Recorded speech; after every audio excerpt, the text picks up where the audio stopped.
ఈరోజు నేను మీకు చదివి వినిపిస్తున్న కథ బందిపోటు రాజు. రచన పిఎన్ బాలా గారు. ఇక కథలోకి వెళ్ళిపోదాం. ఒకానొకప్పుడు వింధ్య పర్వత ప్రాంతాల్లో చాలా చిన్న చిన్న రాజ్యాలు ఉండేవి. అందులో అలకనంద అనే దానికి అమరసింహుడు రాజు. అతడి తండ్రి అమరసింహుడు 20 ఏళ్ల వయసు వాడై ఉండగా కాలధర్మం చెందాడు. అతడికి పొరుగున ఉన్న చిన్న రాజ్యాలను జయించి చక్రవర్తిని అనిపించుకోవాలనే కోరిక ఉండేది. అయితే అందుకు తనకున్న అతి స్వల్పమైన సైనిక బలం చాలదు.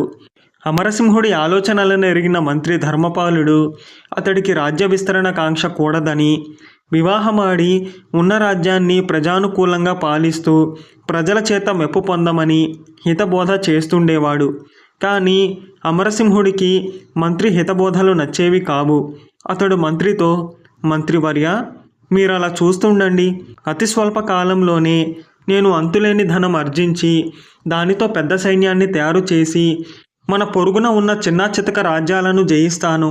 ఆ తర్వాత ఏ మహారాజు నన్ను తన కుమార్తెను భార్యగా స్వీకరించమని ప్రార్థించకపోడు అనేవాడు. అమరసింహుడు అంతులేని ధనార్జనకు ఇది తిరుగులేని పథకం అనుకుంటూ ఒక ఆలోచన చేశాడు. దాని ప్రకారం అతడు తనకున్న కొద్దిమంది సైనికులను చిన్న చిన్న ముఠాలుగా విభజించి రాజ్యపు సరిహద్దుల్లో ఉన్న పొరుగు రాజ్యాల గ్రామాల మీద పడి దోచుకుని రమ్మన్నాడు. ఈ జరుగుతున్న బందిపోట్ల గురించి సరిహద్దు గ్రామాల ప్రజలు తమ తమ రాజులకు విన్నవించి బందిపోట్లు అలకనంద రాజ్య ప్రాంతం నుంచి వస్తున్నట్లు చెప్పారు. వాళ్ళు బందిపోట్లను అరికట్టేందుకు తగు ప్రయత్నాలు చేస్తామని ప్రజలకు చెప్పి పంపేశారు. ఈ చిన్న రాజుల్లో ఒకడైన వజ్రపురి రాజు తన దూతను అమరసింహుడి వద్దకు వెళ్ళి సంగతి అడిగి వివరించమన్నాడు. అలా వచ్చిన దూతకు ఎంతో మర్యాద చేసి అమరసింహుడు, ఈ బందిపోటు ముఠాలు మీ దేశంలోనే కాదు, మా దేశంలోనూ అఘాయిత్యాలు చేస్తున్నాయి. మన రాజ్య ప్రాంతాలన్నీ కొండలు అడవులమయంగా ఉండడంతో వాళ్ళ ఆటలు సాగుతున్నవి. సరే, బందిపోటు ముఠాలను హతమార్చేందుకు నా ప్రయత్నం ఏదో నేను చేస్తాను.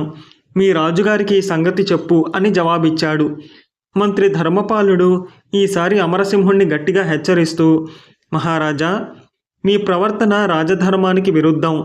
ఏదో ఒకనాడు నిజం తెలుసుకుని పొరుగు రాజులందరూ ఏకమై దాడికి రాగలరు అని చెప్పాడు. ఇందుకు అమరసింహుడు పెద్దగా నవ్వి, మహామంత్రి, భయపడకండి. ఆ రాజులందరూ ఏకమయ్యేలోగా నేనిప్పుడు కూడబెట్టిన ధనంతో వేల మంది సైనికులను సమాయత్తపరిచి వాడి మీద ఎదురుదాడి చేయగలను. అపాయాన్ని శంకించకండి అన్నాడు. ఆ తర్వాత నెల తిరక్కుండానే వజ్రపురి రాజు బందిపోట్ల ముఠాలను పంపుతున్నది అమరసింహుడేనని తన వేగుల ద్వారా తెలుసుకుని హఠాత్తుగా అలకనంద కోట మీద దాడి చేశాడు. ఉన్న కొద్దిమంది సైనికులు బందిపోటు ముఠాలుగా అరణ్యాల్లో కొండల్లో ఉండిపోవడంతో కోటను రక్షించేవారెవరూ లేకపోయారు. రాజు అమరసింహుడు మంత్రితో పాటు రహస్య మార్గాన కోట నుంచి తప్పించుకుని, మహామంత్రి, ఇప్పుడు ప్రాణరక్షణకు మనం చేయవలసిందేమిటి అని అడిగాడు. దానికి మంత్రి శాంతంగా, నేనిప్పుడు మహామంత్రిని కాదు, మీరు మహారాజు కాదు. మీ అన్యాయార్జితం మీకు పొరుగు రాజ్యాలను జయించి పెట్టకపోగా మీ ప్రాణానికే ముప్పు తెచ్చింది. మీరు తక్షణం ఎటైనా పారిపోండి అన్నాడు. అమరసింహుడు మారు మాట్లాడలేక దాపులనున్న కొండలకేసి పరిగెత్తాడు. కథ సమాప్తం. మీ కనుక ఈ కథ నచ్చితే లైక్ చేయండి, మీకు తెలిసిన వారికి షేర్ చేయండి, మీ విలువైన అభిప్రాయాన్ని తప్పకుండా కామెంట్ చేయండి.